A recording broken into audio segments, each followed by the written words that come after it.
And we're starting off this week with a holiday. Hello there, good afternoon and welcome to The Pulse. We're coming to you live from our studios here in Accra. We are live on your digital terrestrial TV because we're free to air. You can catch us live on DSTV channel 421 and GoTV channel 144. This is Joy News, independent, fearless and credible journalism. Coming up this afternoon on The Pulse. Decisions and inspire confidence and integrity in the structural organs of the African Union. Our people deserve no less, and the dream of prosperity will then be within our grasp. President Akufo-Addo opened up on how external economic shocks, including COVID-19 and the Russian-Ukraine war, continue to ravage African economies as he calls for a collective effort at the global level in tackling the challenge. We'll explore that shortly. Meanwhile, back home here in Ghana, more labor unions are mounting pressure for the payment of the cost of living allowances. I know my friends who are there have the level of capacity to be able to guide the conversation. If they can do that well, fine. Otherwise, we are heading for some trouble. We'll hear from some more labor unions shortly. Also in this package, Ghana's security services on high alert for suspected Boko Haram militants who broke jail in Nigeria as they joined counterparts in some region for a manhunt of the suspect. We'll bring you some updates, plus take you live to Abuja and hear the latest on this matter.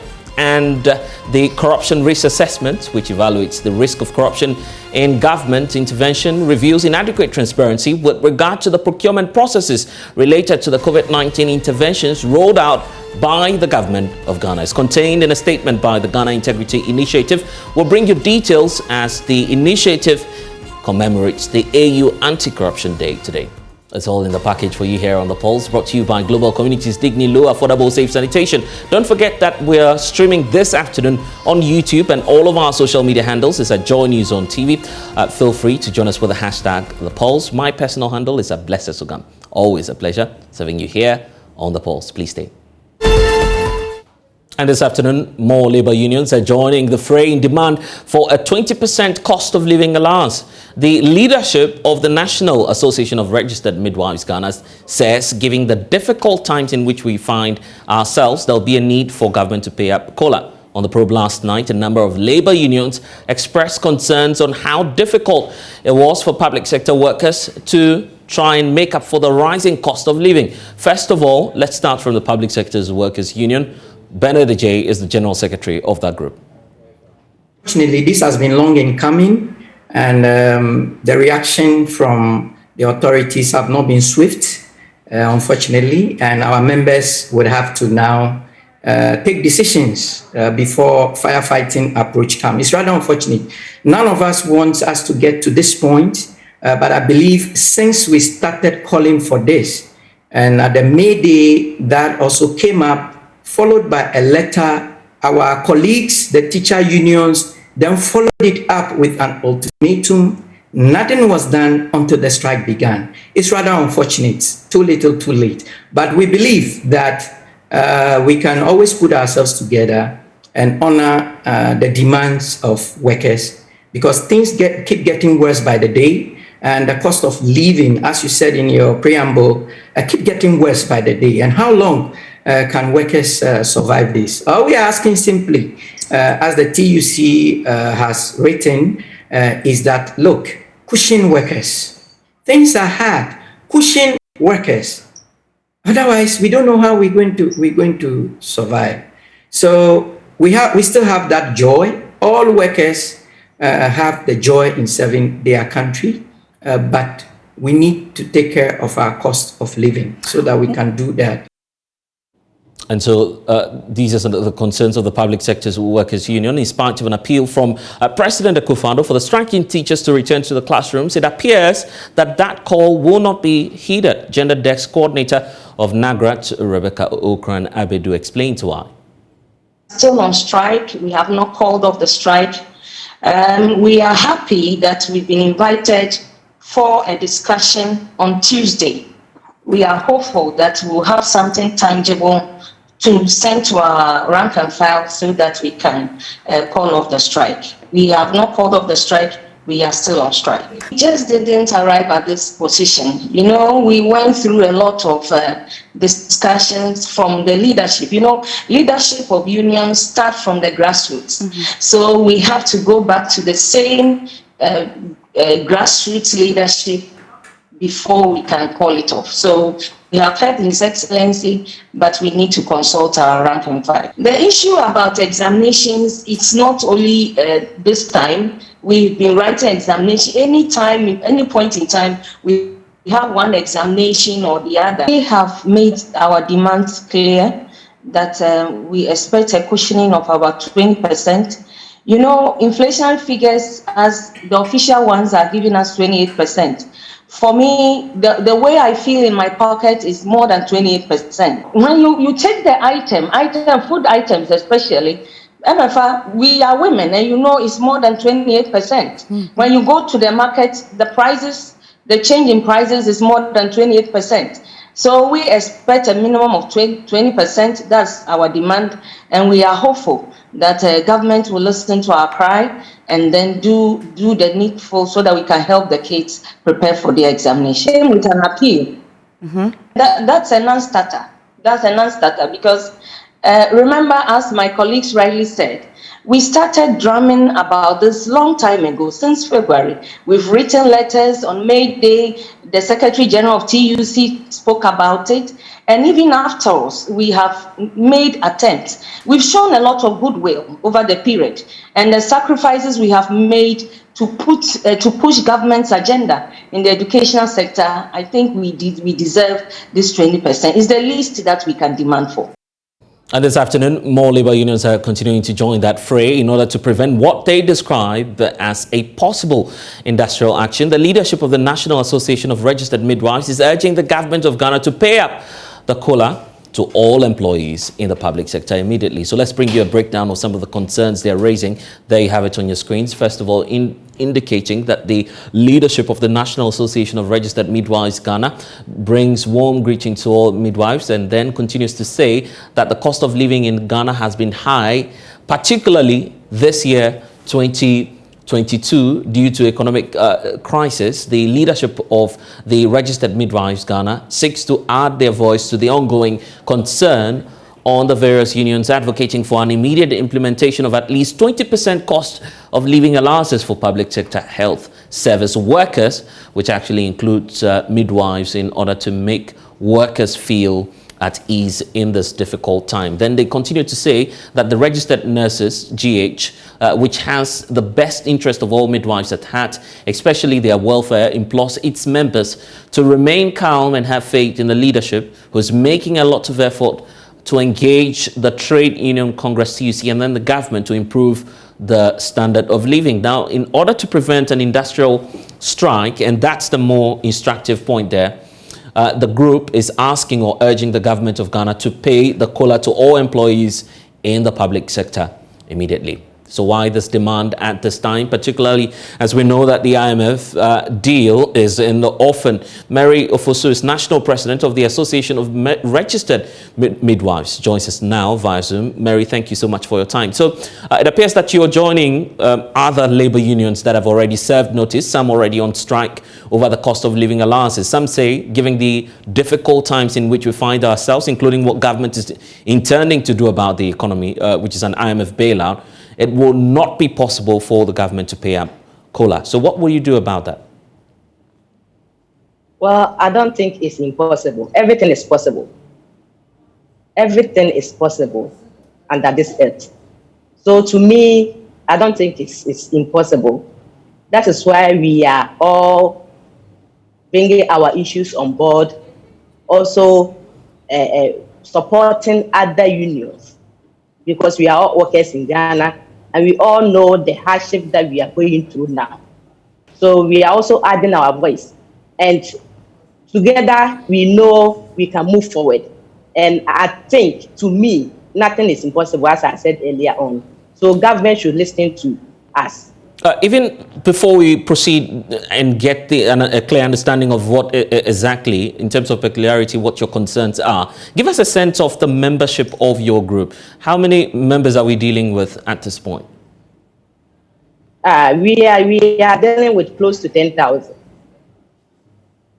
So you have about 10,000 registered members. Yes. Okay. So but midwives in Ghana are more than 10,000. But okay. I'm talking about those who are under our umbrella. So that's 10,000. And then you're giving us an impression that you're also engaging the Trades Union Congress, which is the mother body for all labor unions, to try and get the COLA paid up. Else, we're not too clear on what you intend to do. So give us a sense of what you're likely to do if the worst happens. Yeah, we are part of TUC, and TUC has about 22 affiliates. That is why we don't want to come out as a union alone, because we have a mother who speaks on our behalf.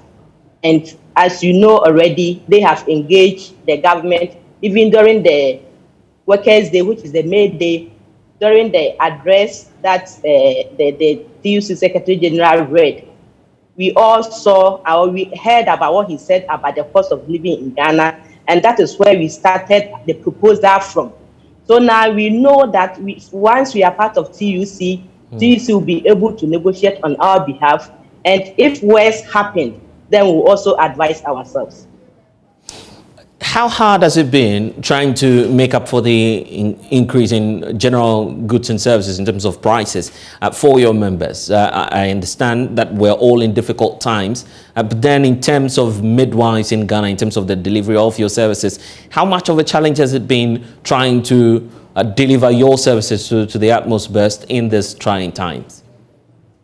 Yeah, for the challenges, we know that apart from us being individuals going to the market, and we know how the market is like now, when you come to the workplace, our setup, we always advocate for things that we can't work with. When you come to the workplace, midwives, we deal with human fluids, blood, and other issues. So we need to get things that we can work with. But if the economy is very hard, like we are in now, the situation that all of us know that we can't even go to the market. That is what is happening at the system that we are also dealing with. You go to some hospital facilities, you not even get a glass to wear with. As I said earlier on, we are dealing with human bodies, human fluids. So if you can't get gloves to work with, how are you going to attend to your client who will come to you? So the difficulties is always everywhere. And Mary, at this time, I'm just reminded to, of course, bring that to your attention, the call from the president asking all labor unions to try as much as possible to make some adjustments and sacrifices. So, of course, the president talks about a slash in his own salary by some 30%. What is your group willing to negotiate on? Is it the full payment of the 20%, or you're open to the idea of having something below that?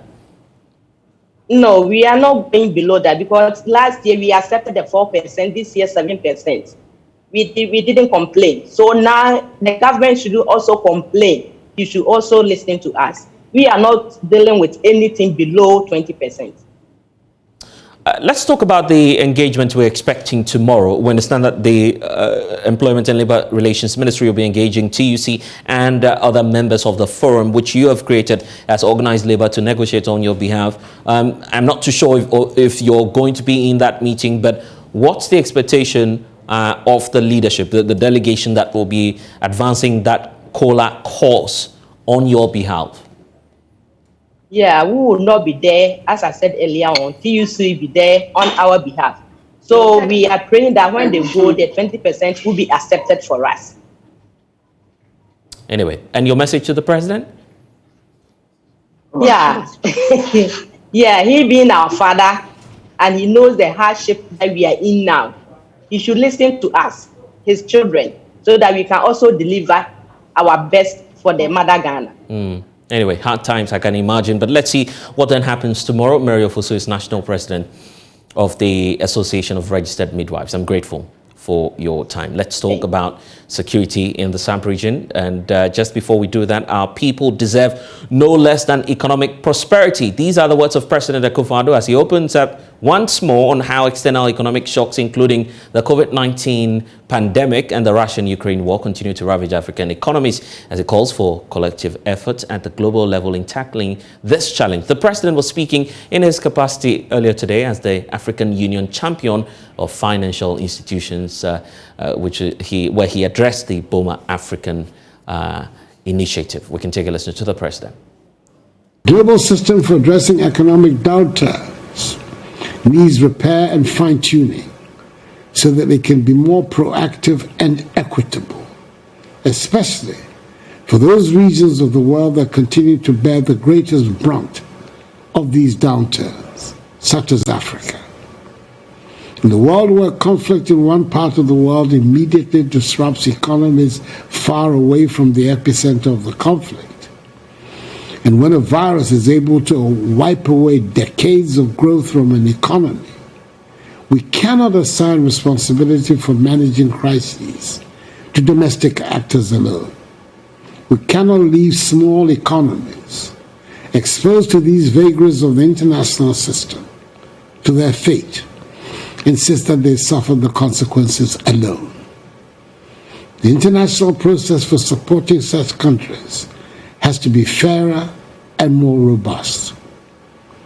I share the view of the optimists who say that this is Africa's century.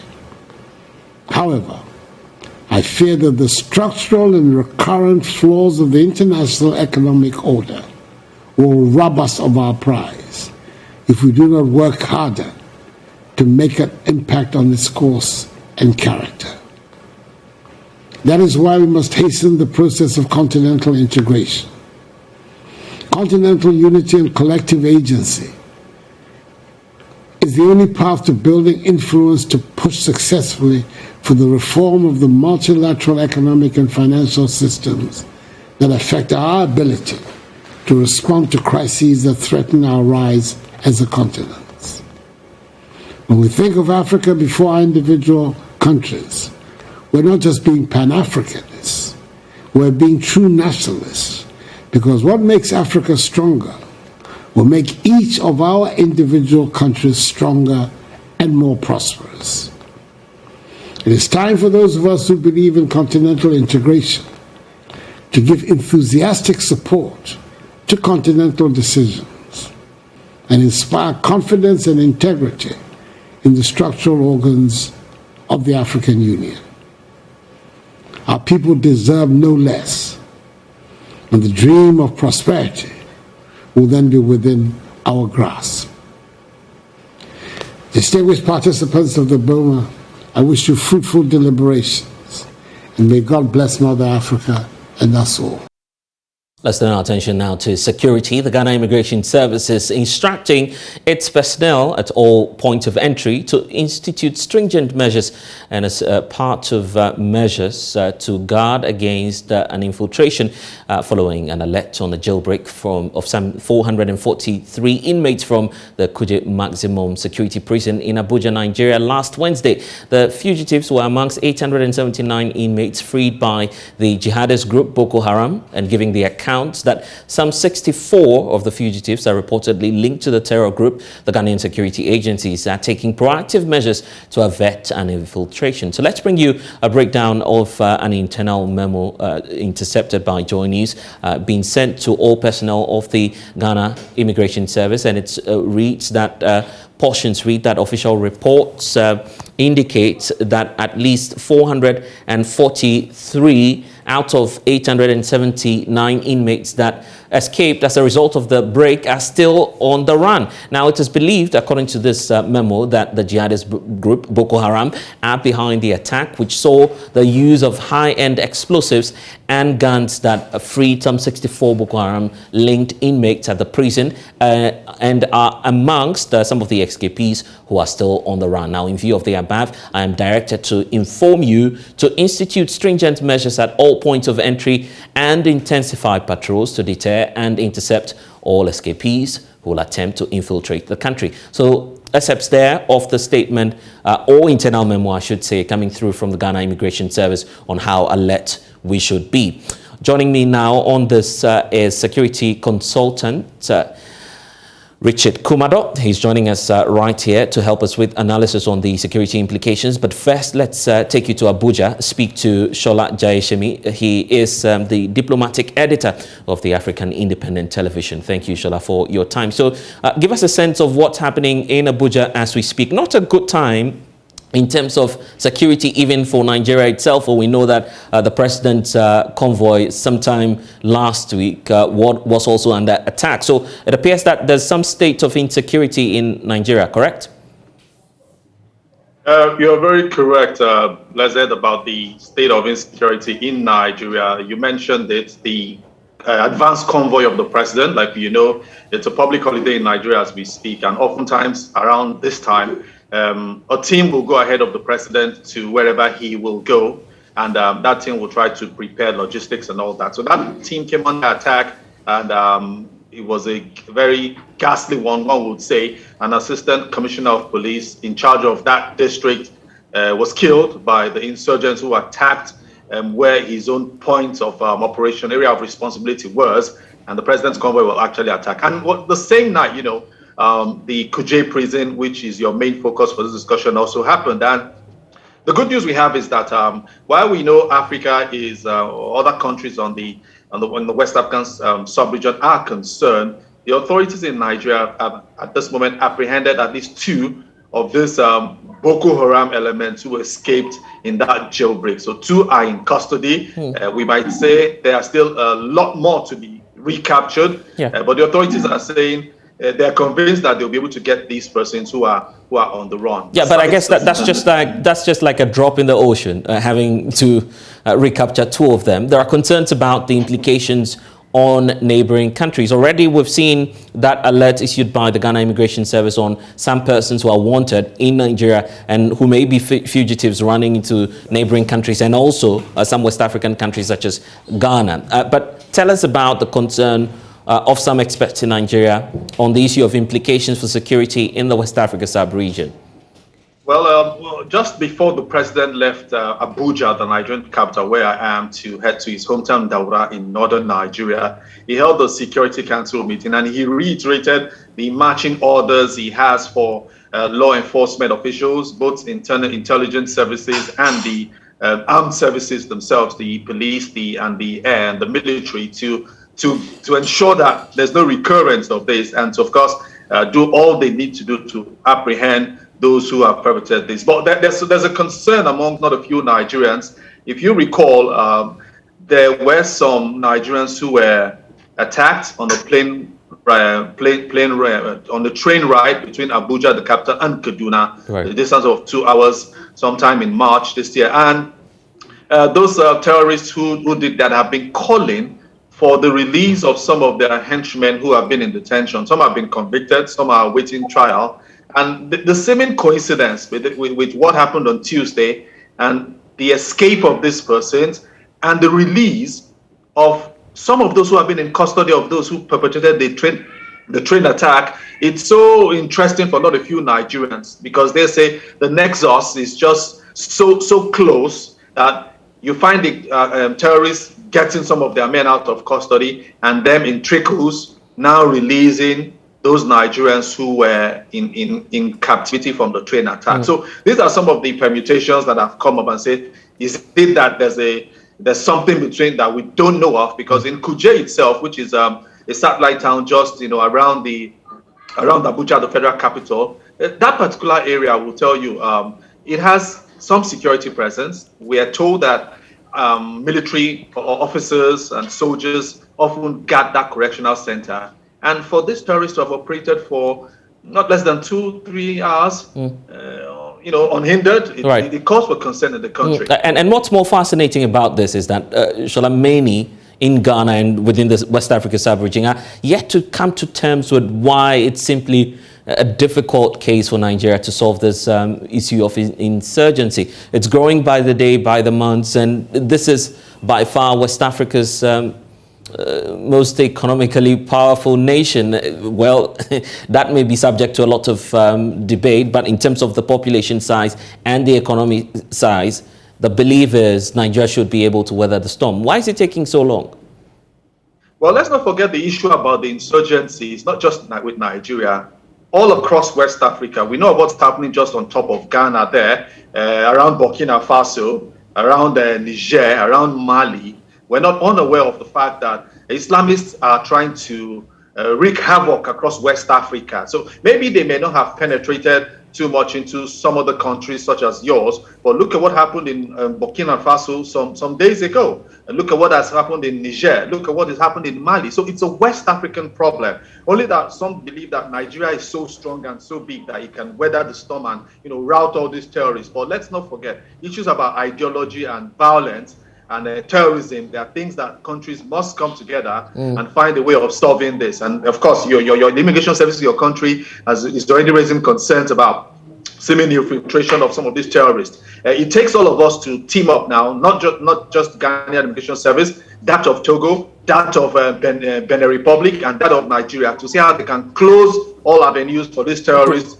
to to be able to move around within West Africa. And you're raising a very important point there, and that brings into sharp focus the issue about Ecowas. We'll explore that shortly, but shall I just hold on for me briefly? Let's bring in Richard Kumado, security consultant on this. Richard, so there you are. The Ghana Immigration Service is moving to check what it calls infiltration, a possible infiltration into Ghana, giving that jailbreak in Nigeria. Do you feel that they are up to the task? Richard, you have to unmute so we can hear you. There has been two schools of thought. Some people believe that there have been several jailbreaks in Nigeria and it did not have the needed security impact on Ghana. But considering that insecurity has become a major threat to West Africa in particular, and considering the times we are in, particularly in Ghana when there has been this nationwide campaign against terrorism, I think it's just proper that national security management triggers are put on alert. And I'm so happy that this letter is coming out at this particular time. And everybody within the intelligence sector or intelligence community must work together with the immigration and customs at our borders to ensure that we are protected. But as to whether they are capable of doing it, security management has become very dynamic within our sub-region, and continuous monitoring and continuous interagency effort will put them ahead of any terror group. And Richard, here's the case. For someone who doesn't understand the dynamics of security, why should a jailbreak in, for instance, Nigeria, be of concern to someone here in Ghana? At least you have one more country or nation to move into before Ghana. So what explains that, really? No, we share common values. We share common practices with our brothers in Nigeria. We are first cousins in that matter. And the nature of the crime we are talking about is very dangerous. The tendencies of this particular crime or criminals finding their way here is very high, considering the totality of the Nigeria population here and how easy it is for Ghanaians to go to Nigeria or the vice versa. That is why people are raising the issue.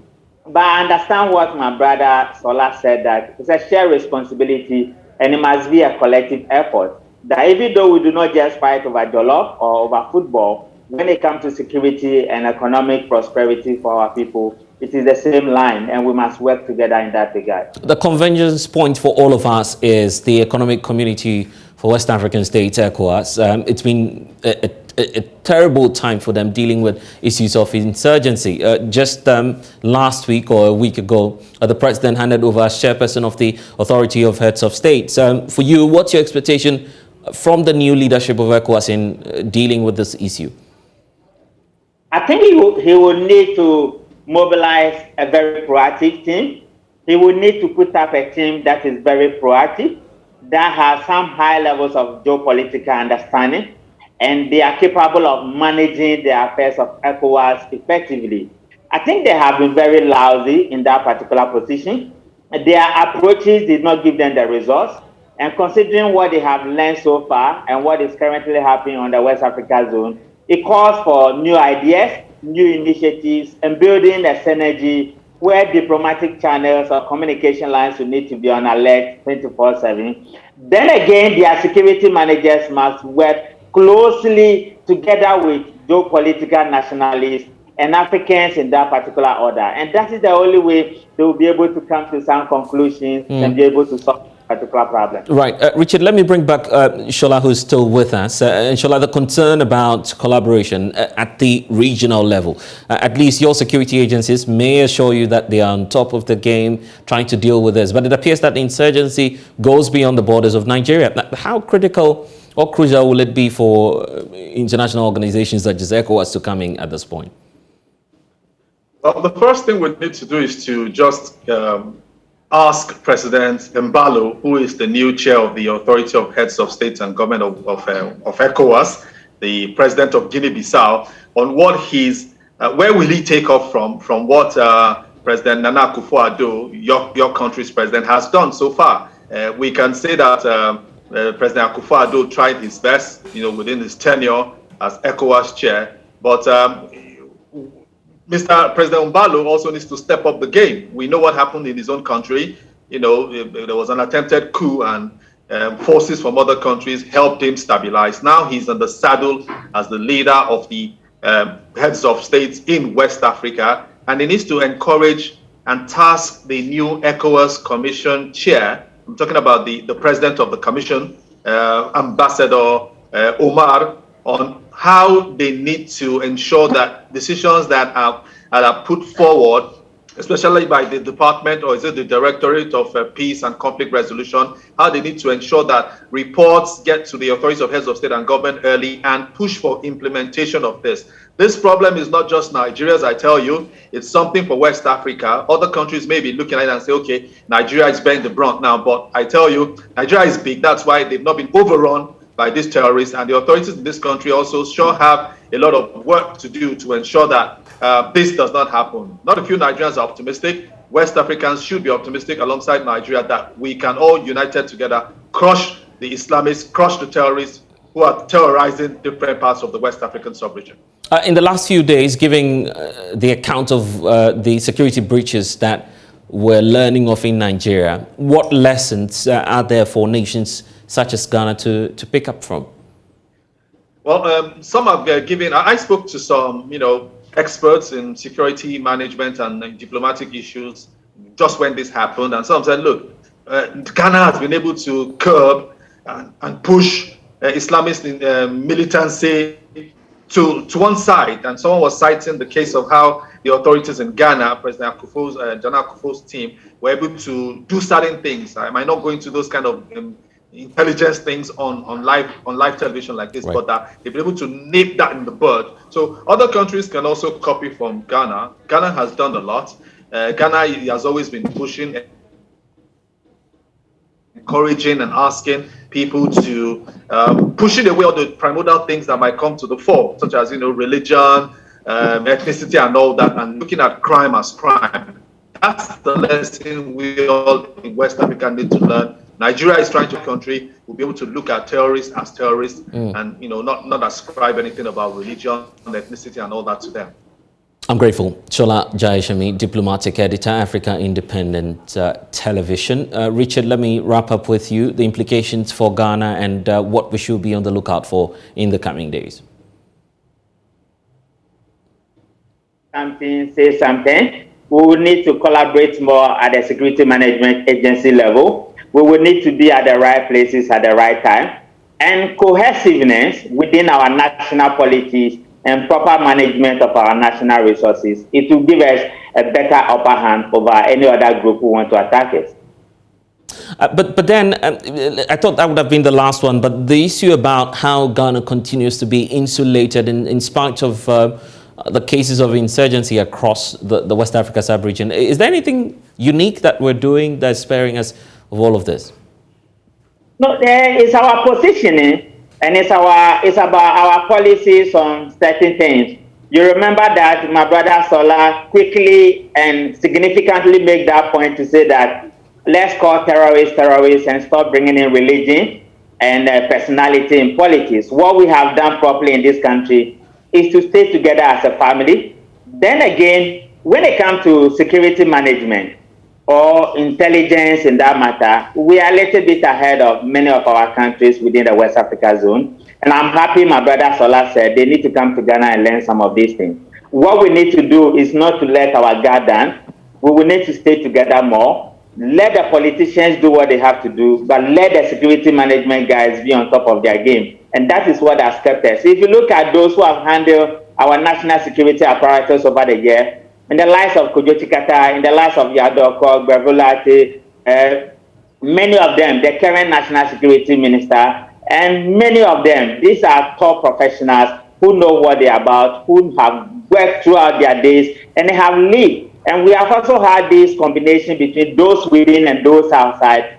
I came from some other places within the West Africa zone. We don't sleep at all. We took it like this is the only country we have. And wherever you find yourself, do whatever you have to do to make Mother Ghana proud and safe. And this is the assignment we have signed to ourselves. And we're going to do it to God call us home. So, brother, that is what has happened. In Nigeria, they look a little bit more divided. They look a little bit disgruntled and disunited. And that is not helping them when it comes to managing the proper space where security management matter most. Richard Kumado is a security consultant. Thank you so much for joining us. And you're still with us here on the Pulse on the JoyNews channel. We'll take a short break. We'll return to talk about COVID-19 expenditure. The Ghana Integrity Initiative is raising some concerns about the lack of transparency. It's coming up shortly here on the program. Please stay. News channel. Now, a corruption risk assessment by the Ghana Integrity Initiative, which evaluated the risk of corruption in government's intervention, revealed inadequate transparency with regard to the procurement processes related to the COVID-19 interventions rolled out by government. Now, the group argues that it's a revelation of opacity in the procurement processes regarding the COVID-19 interventions were further compounded by the inadequate publication and accessibility of procurement contracts by the people of Ghana. Well, in a statement to mark the African Union's Anti-Corruption Day, GII, the country, GII, which is, of course, the local chapter of Transparency International, says the country must take that opportunity to reflect and dialogue on strategies and mechanisms that it needs to take to enhance transparency and accountability in the management of COVID-19 funds. So let's bring you excerpts of that statement released by the Ghana Integrity Initiative. You have excerpts pointing out that the theme for this year's African Union Anti-Corruption Day, which is the strategies and mechanisms for the transparent management of COVID-19 funds, provides us with member states an opportunity to assess our strategies and mechanisms for safeguarding COVID-19 funds. As various corruption risk reports across the globe have revealed numerous procurement infractions in Ghana, GII's corruption risk assessment, or assessment, I should say, which evaluated the risk of corruption in government's intervention, revealed inadequate transparency with regards to the procurement processes related to COVID-19 interventions rolled out by governments. Now, the revelation of opacity, as the statement there on your screens is pointing out, says that in the procurement processes regarding the COVID-19 interventions was further compounded by inadequate publication and accessibility to procurement contracts by the people of Ghana. And you would obviously find that in later portions of that document. The GII is urging the people of Ghana to reflect on this day and use the opportunity to call for the enhancement of transparency with regard to the COVID-19 expenditure. Let's speak to Adam Senano, co-chair of the Citizen Movement Against Corruption, on the AU's Day Against Corruption. Adam, thank you so much for your time. Just a couple of weeks ago, the finance minister was in Parliament accounting to the people of Ghana how much has been used in terms of our COVID-19 funds. I guess that was enough to demonstrate that government is being transparent enough in trying to tell us the true state of affairs, isn't it? Actually, as the GII report points out, the statement to Parliament handled the headline budget elements, so broad areas, cost centers, without providing much detail. And I mean, it was good enough as telling us what and where they send the funds to, but that was not a very worthwhile exercise in terms of accountability. So you need to go further than that in order to look at the issues of accountability. When you say headline budgets, what's that exactly supposed to mean? Because if, for instance, the government says we've used, say, 2 million Ghana cedis on the procurement of nose mask, I'm not sure you'd want to know that the brand, the quality, or the type of nose mask that was procured by government. Why would you want to do that anyway? You want to do that for accountability. Nose masks is a good place to start with. Who were given, which companies were given contracts? Did it follow standard procurement procedures? In other words, was there a tender? Did people bid? Did they have the competence to supply this? And on the basis of that competence were selected? Or do you find that 20% of those who were given contracts to supply nose masks had competences, 80% were fresh companies, no expertise, nothing, and that also has implications.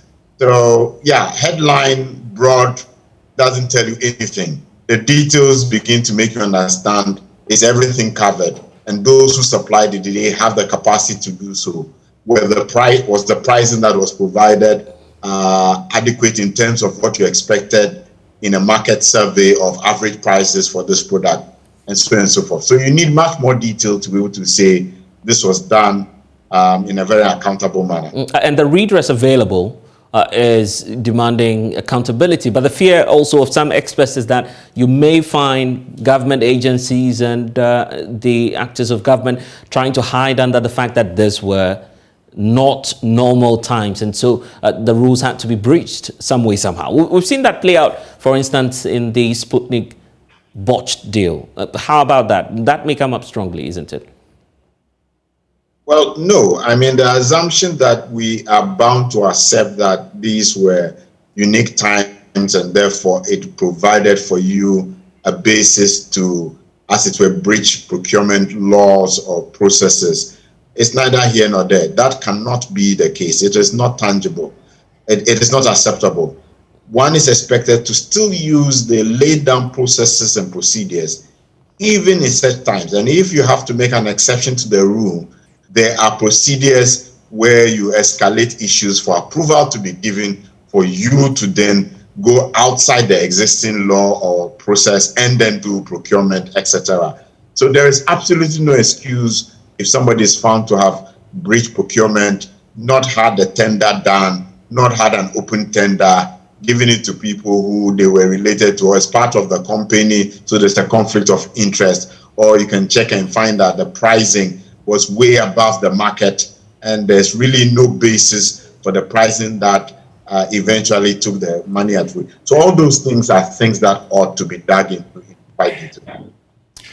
The Speaker of Parliament, as we speak, has directed the Finance Committee and the Health Committee, respectively, to try and collaborate so they could deal with the issues of lack of transparency and accountability with regard to the COVID-19 funds. Is that an appropriate measure that could mitigate the effects of bloated expenditure and some other issues of corruption-related matters with regard to the COVID-19 expenditure?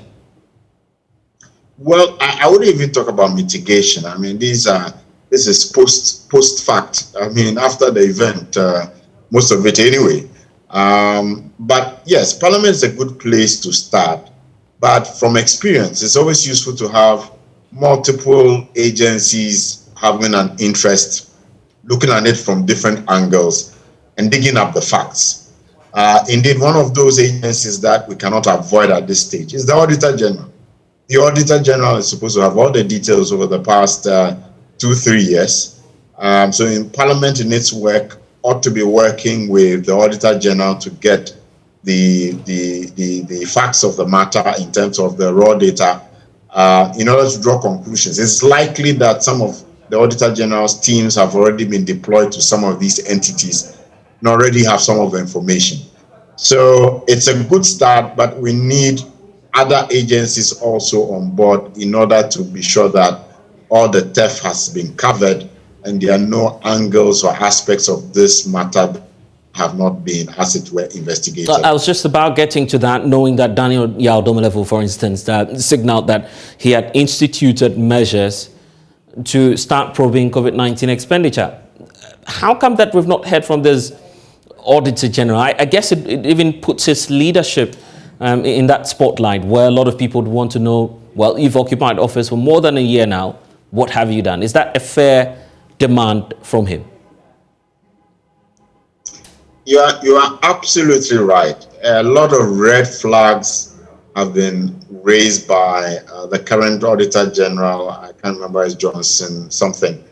Not following through on some of the very, very obvious areas that one was expecting to get some public statements made on their findings. And one of them certainly was COVID-19, because it's been trending in the media, and the first or foremost agency in the country that ought to have taken a look at this, and then, as it were, advise the people of Ghana what's going on, what has gone on, whether everything is being done right. It's the Auditor General. So that's a very important question you've raised. And as you'd have noticed, I mean, I think it's Occupy Ghana who have said they would head to court if, for example, action on surcharges is not taken up. So civil society and other groups are beginning to take a very keen interest in the lack of action by the current Auditor General on matters that obviously, if it were a Daniel Domelevo, would have been taken on board and would have had some statements, some public, highlighting of how things have been done so far in relation to COVID-19 funds. The expectation from the citizen movement against corruption. What are we to expect in the coming days? At least today is the AU Day Against Corruption. The Ghana Integrity Initiative is asking for a reflection on how to enhance transparency in the governance process. What are we to expect from your own group in the coming days? Well, now we are all part of a larger coalition, the Citizens Coalition, where there are several areas of governance we've been dissatisfied with. And so the larger coalition are looking at various things, including the issue of corruption itself, and GII is also part of that coalition. And wherever we have to make demands, we've seen a rapid decline in the focus of government on these matters. And so, yes, already Occupy Ghana has taken up the issue of the surcharges. The issue of the COVID-19 funds, GII, that's part of the coalition, is also raising it. In fact, it's funny, we tend to be part of each other's groupings on these matters. Right. So we're waiting to see how the Auditor General responds to the highlighting that nothing has been done on COVID-19. And if as a larger coalition we need to take further action, we'll do exactly that. I'm grateful. Adam Senano, co-chair, Citizens Movement Against Corruption. Let's talk about some procurement-related matters. The board chairman of the PPA, which is a Public Procurement Authority, has mounted a defense for the authority, absolving them from any blame for a possible breach in the award of contracts under the National Cathedral project. This was after the PPA told Norton MP, Samuel Okudzeto-Ablakwa, that it has no document or information about the controversial project. Speaking in an interview with JoyNews, Professor Ameyawe Konfi said, whilst the processes could be corrected, he's against the rectification of a flawed procurement process. No, I'm not worried, because myself and my team are working with the rules. We have the Act. I'm not a procurement specialist, but at least I understand the English in the Act. And I advise all of them that if we work with the rules, we will run into difficulties. But is it surprising that for a national project like the National Cathedral, the PPA has no information on that, or at least by what we know now, it didn't go through the processes of the PPA, it didn't go through the institution? Is that surprising? Failure of an entity to go through the procurement process leaves that entity with a risk of some sort of auditing measures and sanctions. So if you don't come to us, we We are not going to ask you to come to us. Auditors will find you out. And then normally a request will put in for ratification. I am frowning upon ratification. You do the wrong thing and then you come to us for ratification. Yeah. So if PPA tells you they know little or nothing about a project, you have to understand them. If indeed they were in the approach to the regular application, then of course they won't have any information on that. So you would support the calls for, a thorough investigation into this? I will not support any entity that goes through procurement without going through the right motions.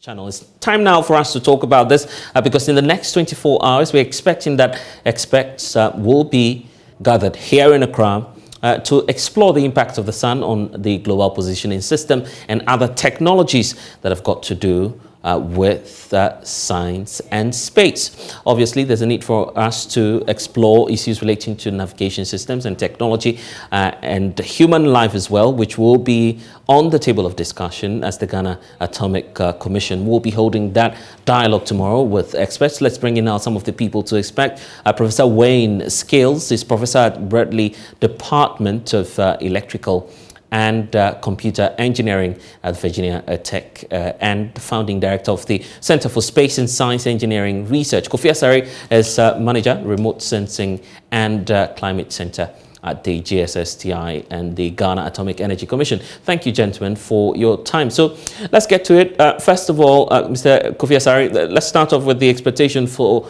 tomorrow. Why are we holding this conference and what will be its relevance to national development? Thank you very much. This conference tomorrow is very critical to our development and the new trajectory we want to take as a nation. We are going to discuss an issue that borders on our global positioning system. We talk about the global navigation satellite system, which a lot of our activities in terms of communication, in terms of agriculture, in terms of transportation, they are all hinged on this important topic that we are going to discuss. So we need to really understand.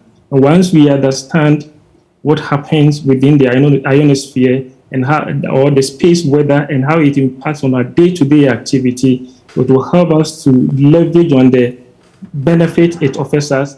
And if there are challenges, we can also work towards addressing them. So we are expecting the entire general public to be at the Ghana Atomic Energy Commission at the School of Nuclear and Allied Sciences, their conference room at 10 a.m. tomorrow. And we have an expert in the person of Professor Wayne to lead this discussion tomorrow. And here's the issue that many have not heard much more about the Ghana Space and Science Technology Institute.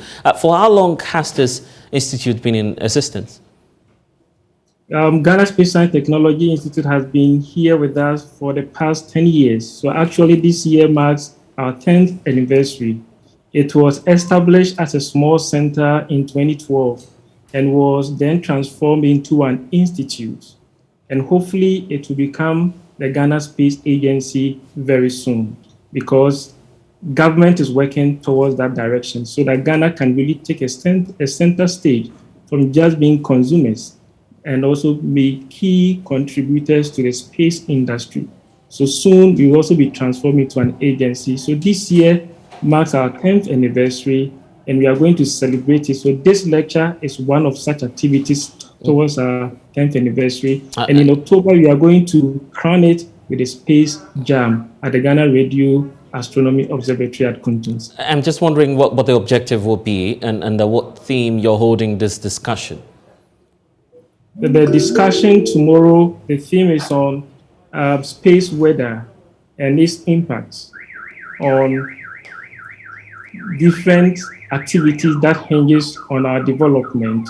The very topic is the effect of space weather on global navigation satellite systems, such as GPS and remote sensing application. And particularly with remote sensing, which also hinges on the global positioning system or the global navigation satellite system. It helps us to position ourselves well, be able to take data remotely. So when we talk about remote sensing, it's the ability to take data without necessarily being close to the object. So our satellites uses GPS in its navigation and in taking the right data sets. But the space weather can alter the accuracy of the global positioning system. And that is why tomorrow we are holding the lecture tomorrow to understand this very well, how it impacts it, improve our knowledge, and see how best we can address it. Because talk about the country's GPS system, the navigation systems and issues relating to weather forecasting. It appears that what happens to the solar system and by extension what happens in space has some level of impact on all of these items. Tell us more about it. That's right. Right. So that's what I said, that the global navigation satellite system, as you have indicated, is linked to our transportation, communication, weather forecasting. And if its accuracy is affected, it's going to impact negatively on all these activities. So for example, when we talk about the space weather system, we're talking about the ionosphere. When the ions in the ionosphere, for example, become very dense, it causes some perturbation. And when that happens, it also reduces the accuracy of the positioning system. So for example, if you're talking about precision agriculture, and we are using a drone, for example, to spray your farm products, while the positioning system is not accurate or it's less accurate, it's not going to deliver as you expect. Like we are using drones to transport health products to different places in our country. If the positioning system is not good, you may tell the drone to go to Kumasi, but it may land elsewhere. And that is why what we are discussing tomorrow is really key to our development and some of the challenges that we are trying to address as a nation. That's the reason why I want to bring in Professor Wayne now. You'll be speaking obviously tomorrow, but let's get a sense of this. How can developing nations such as Ghana position themselves as a nation that could leverage on space science and technology? Yes, thank you for having me here today. I think Professor Asari has actually provided several important points that can answer that question. Overall, space weather impacts most of our modern technologies. Navigation systems, the power grid is actually another big system that space weather can negatively impact, communication systems. And so as we develop as a more technological world, particularly developing countries, it's very important to understand and be able to predict space weather.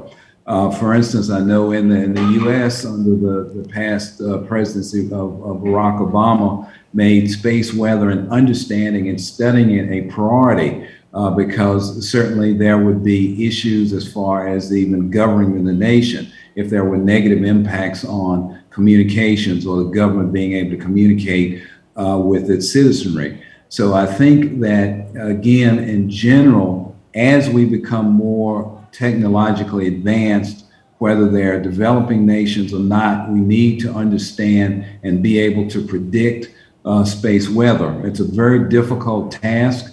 It may take another 15 to 20 years before we get to the point where we have very accurate ability to predict. And also over sub-Saharan Africa, as an example, that there is a dearth of data. And so it's very important for countries in this region of the world to be able to continue to contribute to the data set that will allow us to study and understand space weather. And very often the conversation comes up as to where to place the priority, private sector or government, in terms of the giving some further boost to space technology development. What would you say that priority should lie? I think that that's an excellent question. In terms of going in the direction of technology, we can look at the evolution of the field over the past 30 to 40 years. In the 1990s, that's when actually the term space weather was actually coined. And a reason that it was coined is because a lot of the fundamental science had been done prior to that period in the 1980s, a lot of culmination of that development of advanced computational models to be able to do predictions. And then after that period, things moved in a direction of becoming more operational and predictive.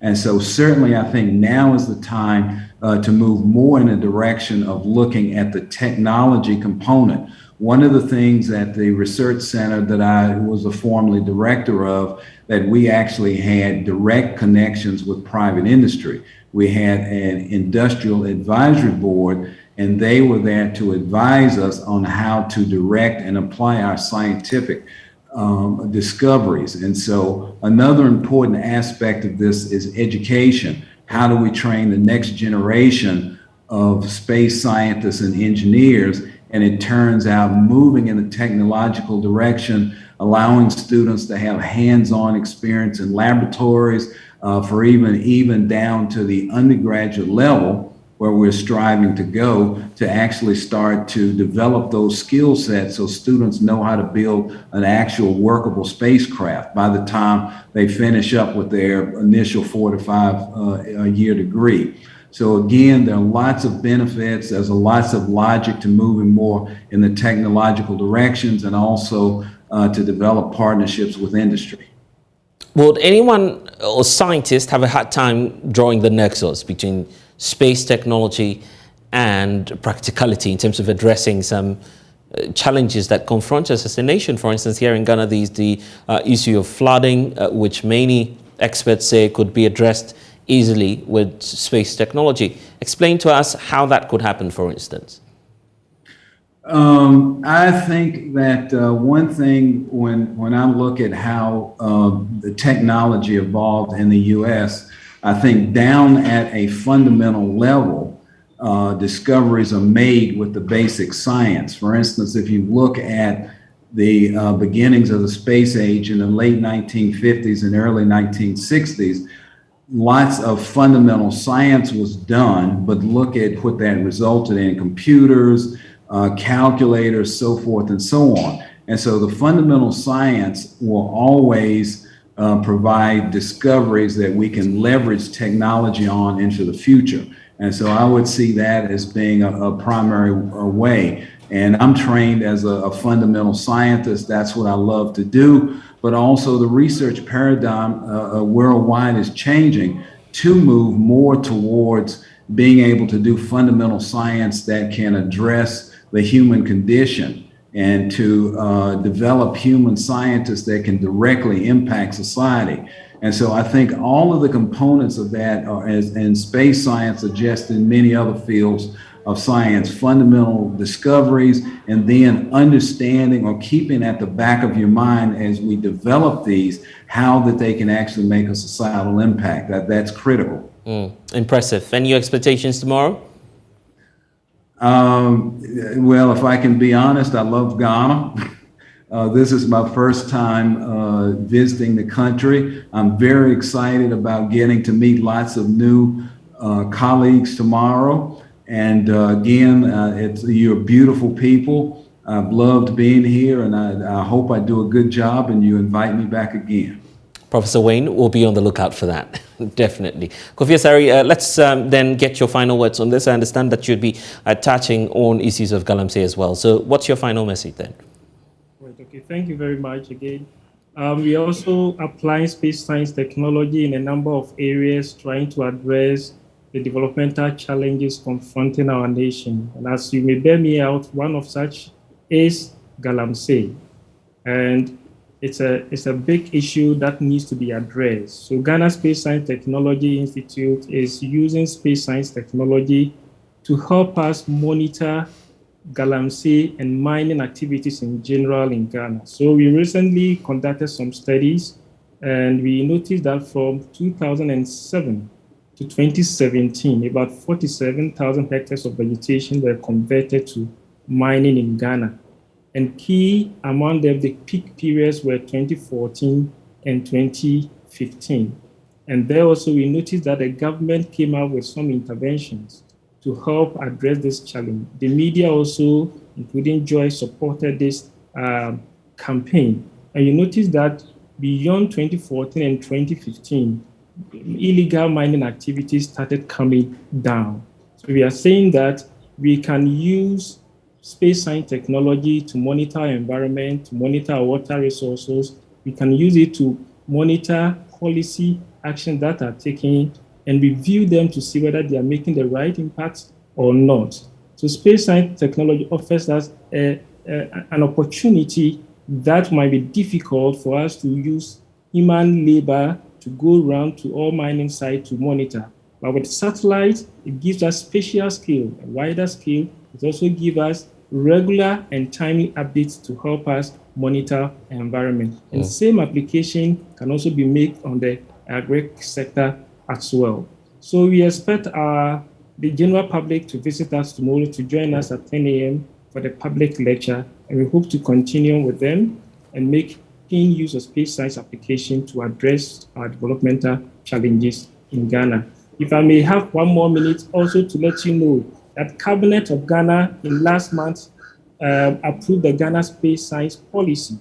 So Ghana's really want to take a center stage and move from just being consumers to really active actors in the space industry. So once Cabinet has approved this, soon the Ghana Space Policy will be launched, and then we'll be able to continue with our space journey and really solve our developmental challenges and also contribute to the development of the world as well. Thank you. Kofi and the team there taking us to space.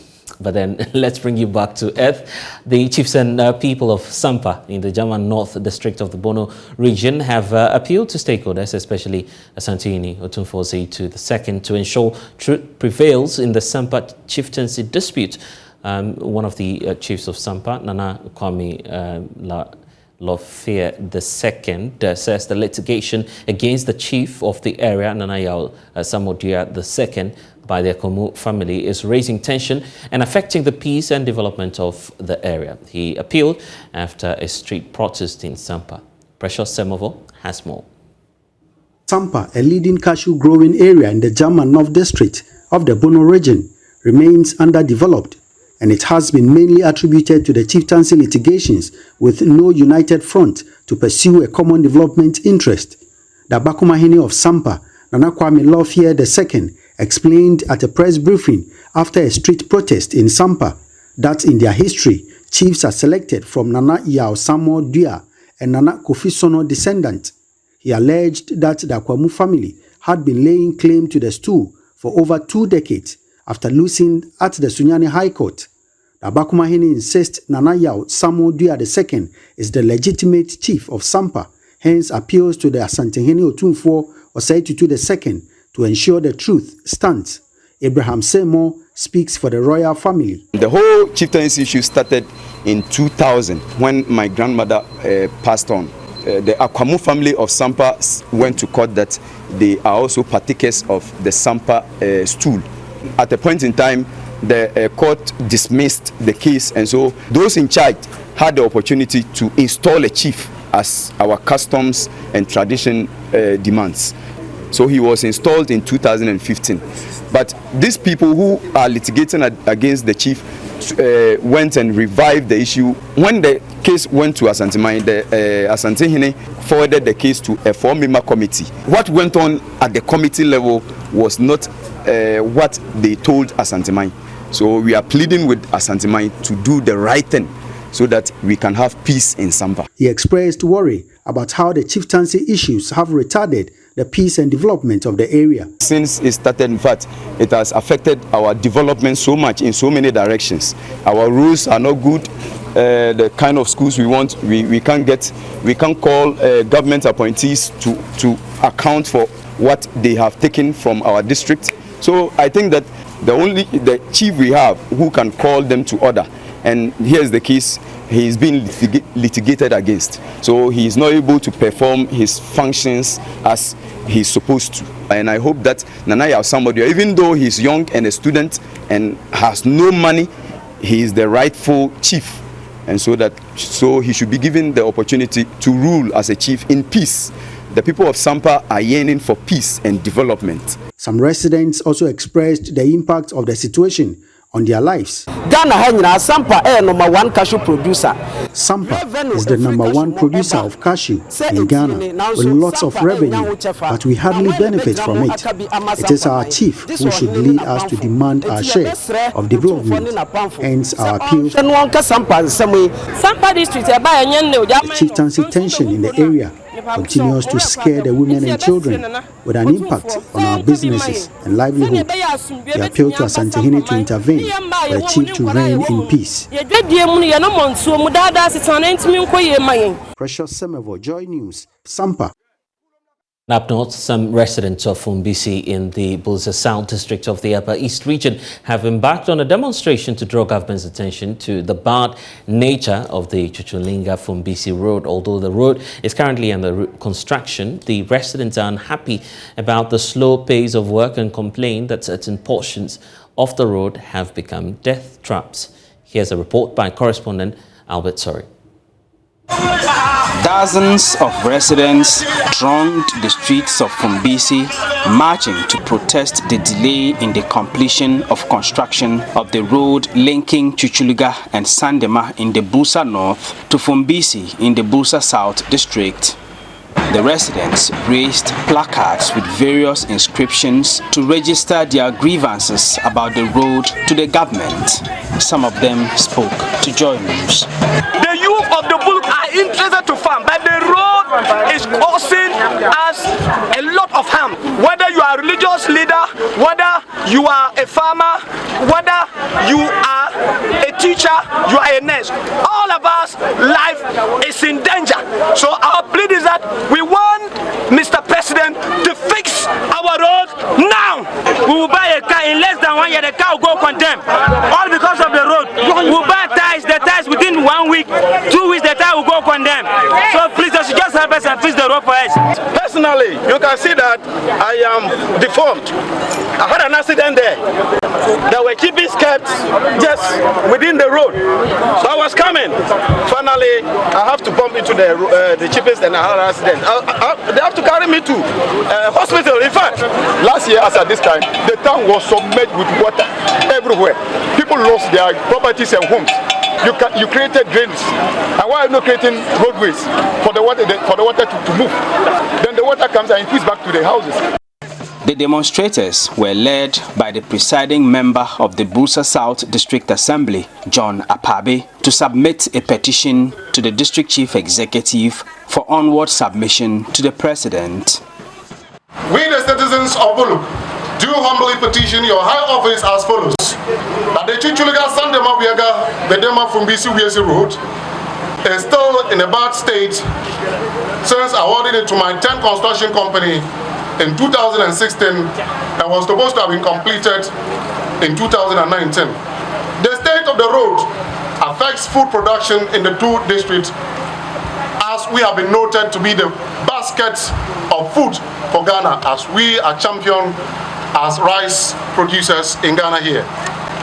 Essential service providers such as medical doctors, nurses, teachers and other professionals constantly refuse postings to the municipal and district assemblies of Busa North and South respectively due to the bad nature of the road. The delay in fixing the road has caused low patronage in the Fumbisi and Sandema markets due to the lack of interest of drivers to ply their commercial vehicles on this road. Do we not deserve good roads as Busas? We do. Better roads. Are Busas not Ghanaians? We are Ghanaians. We vote. Are we not part of citizens you swore an oath to protect their lives and properties? We are.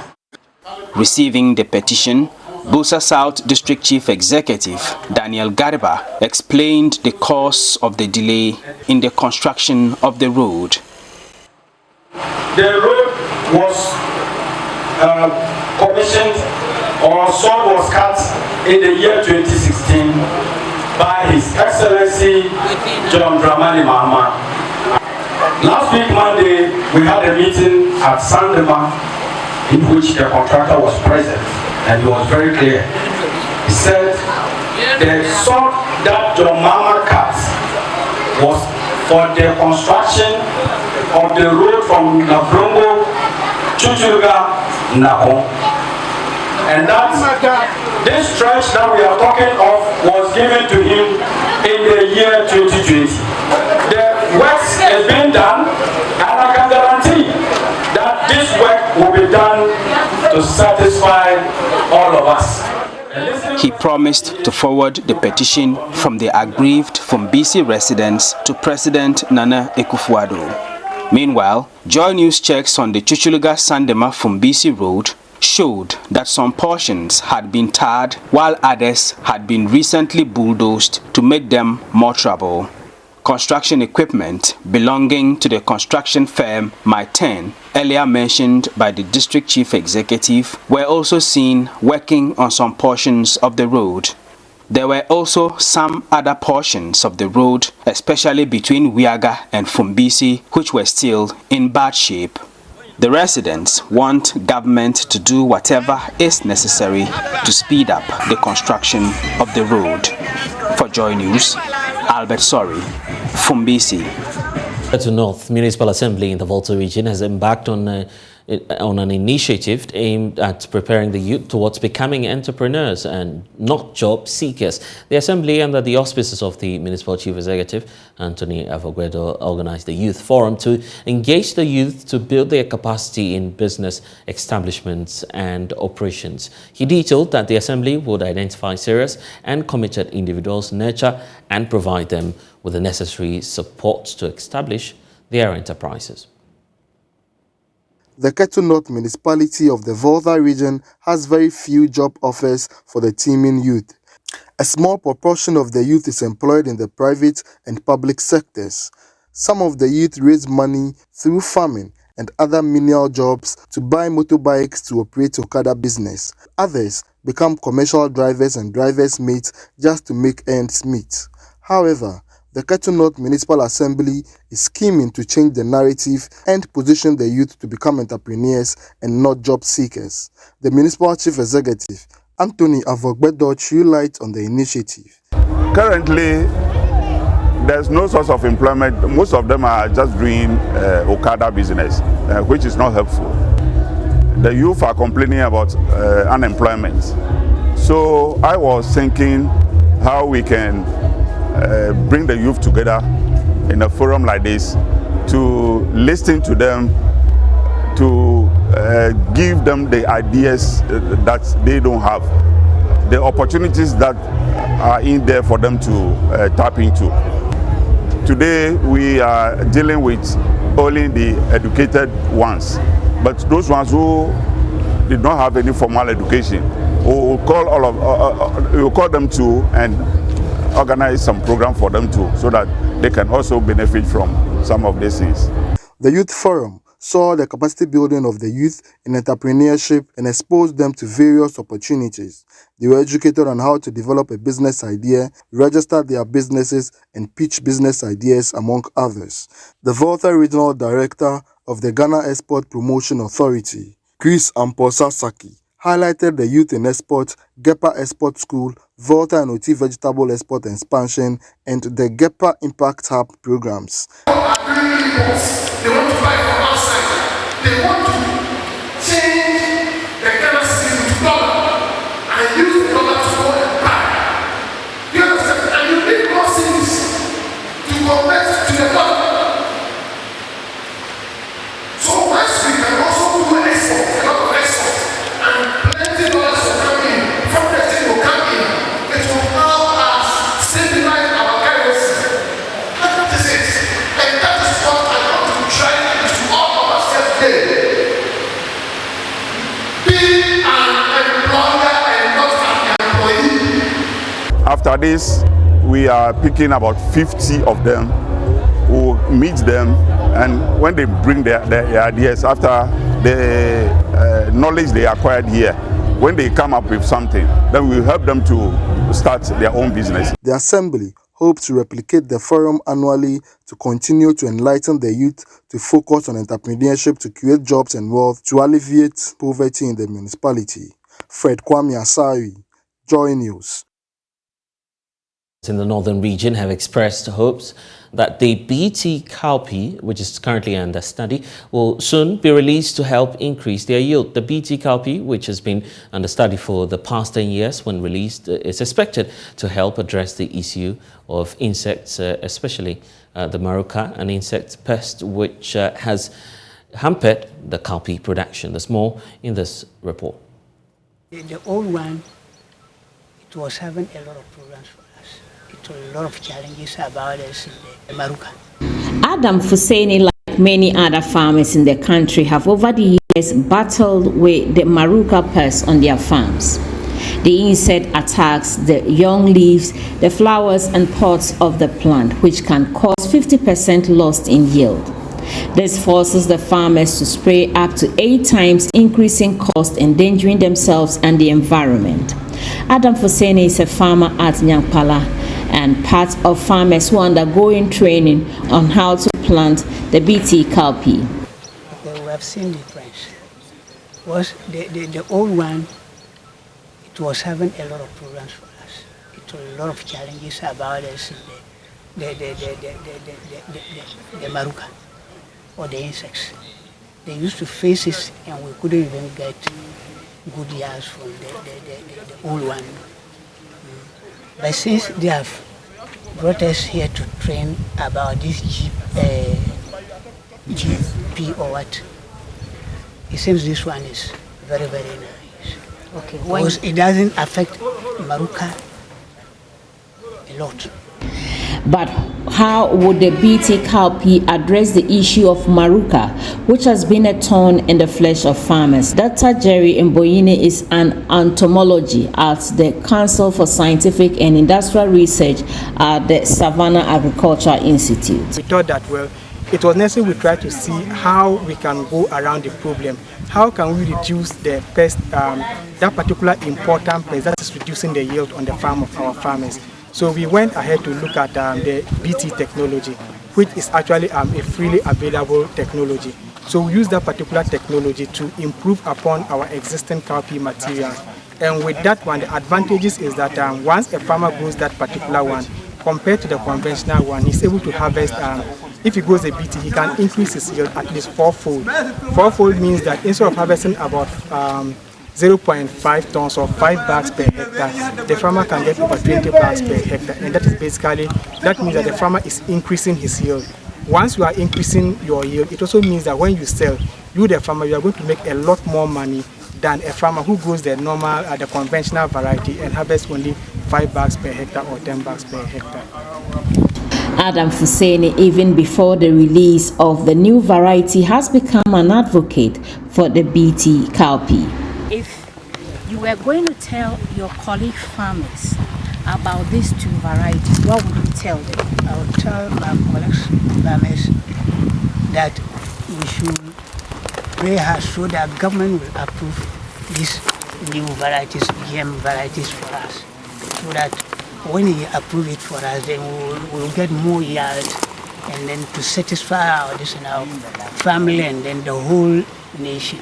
We are at Nyankpala, the trial site for SARI, where they are experimenting the BT cowpea and the conventional cowpea. Farmers are being taken through this process to help them get the understanding of how to cultivate this new variety. Should it be approved? We've been speaking to some farmers. They believe is a solution to the pests that keep bothering them, destroying fields and causing losses. They are hoping that by the end of the year it will be approved to help farmers get more yield. JoyNews, Martina Bugri, reporting from Surrey. Thank you. And still on Agric, Kintampo-based Plant Pest and Disease Control Company Limited has discovered effective control for mango black bacterial spot disease. The company has been operating in the mango growing areas, particularly in the Bono East area, for the past 5 years. On some farms, it's achieved 100% BBS free in the last 2 years. JoyNews' Mohammed Nuruddin, who has been covering the black spot disease in the area over the past 2 years, reports that farmers are relieved as a result of the intervention. MK Adom. I started planting in 2007. I've had a lot to say because now my mangoes, the fruits are very nice. I don't have much diseases, and pest control has been better here through the assistance of that petco. Infestations of the mango bacterial black spot disease reached a critical point in 2016. The same year, Mr. Adom created a mango graveyard due to the extensive harm done by the BBS. In 2016, I had a major breakdown. That is, BBS attacked the whole farm and I couldn't get any yield. I have to make a mango cemetery here. When I had the attack of BBS, I have to plug the mangoes and bury them as if I'm burying a human being. A plant protection company, Petco, that pays close attention to the disease, arrived a year after Mr. Adom sought their assistance. From then, when Petco came in with the assistant in spraying, assistant in pruning, and assistant in the farm management and farm sanitation, I've had a lot to say. Fast forward to 2021. Last year, for instance, I had a good harvest. I harvested 11 tons per acre on this part area that I'm standing. So what happened after sales in 2021? Last year, after sales, when the records came from HPW, I detected that I had a 0% BBS, which means BBS infection has left my farm. What was the profit margin? Oh, the profit margin now is huge. You see, you have to spend about 1,400 per acre, and the yield you have to get more than 3,000. So, but during those days you spend and then you get nothing. But these days you spend and you get even triple of the money you have spent. Mr. Adom is expecting huge returns this year. This year, as you see the fruits yourself, I'm expecting huge amount of money because the fruits are good. They have not been infected by any disease, and you see how they are. Petco's trade secret is the use of a copper-based fungicide, which is permitted by the European Union Organic Agricultural Regulations. The chemical is an immune booster and has little impact on people. In fact,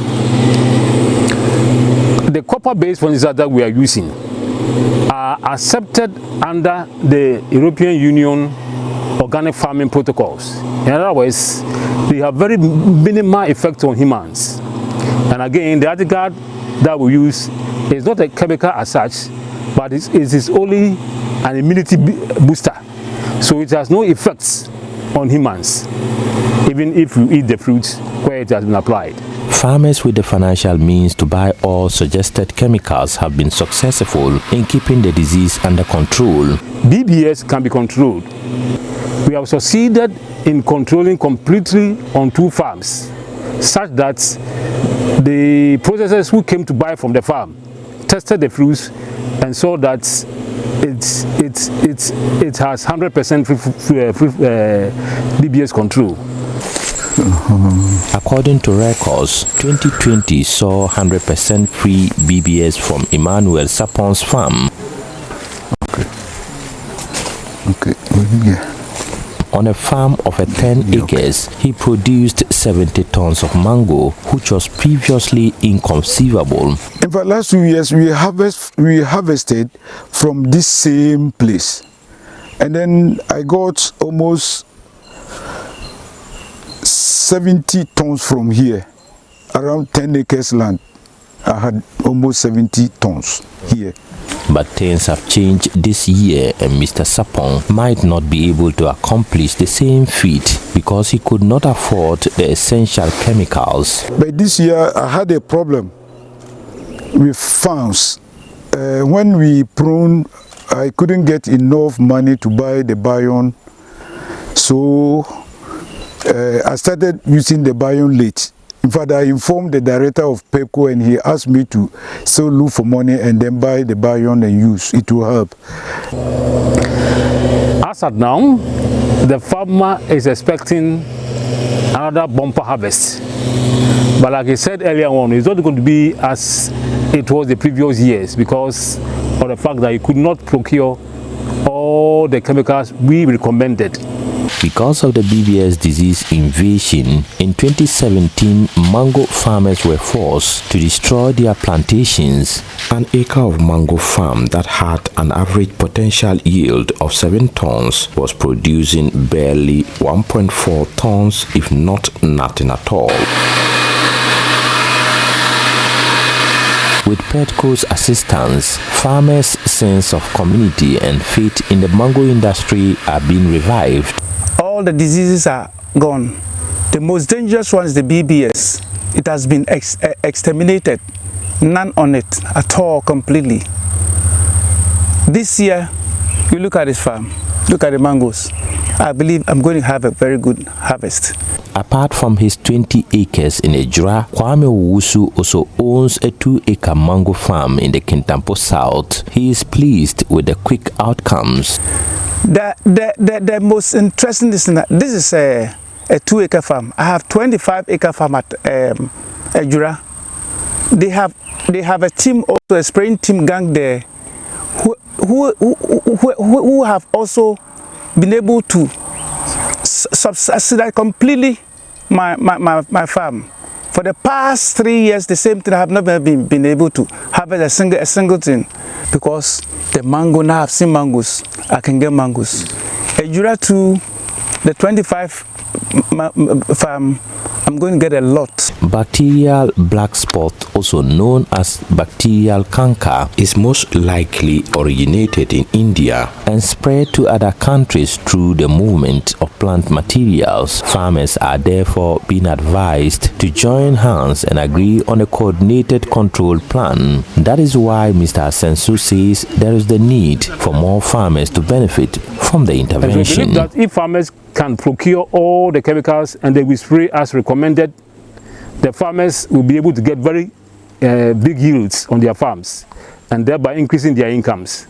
And that will make it cost effective for them. In other words, they will still get profits to offset whatever investment costs they have incurred. A report by Mohammed Nuruddin. And that's all we have for you here on The Pulse on the JoyNews channel. My name is Blessed Sogah. Don't forget to log on to myjoyonline.com. We have updates on our stories for you there.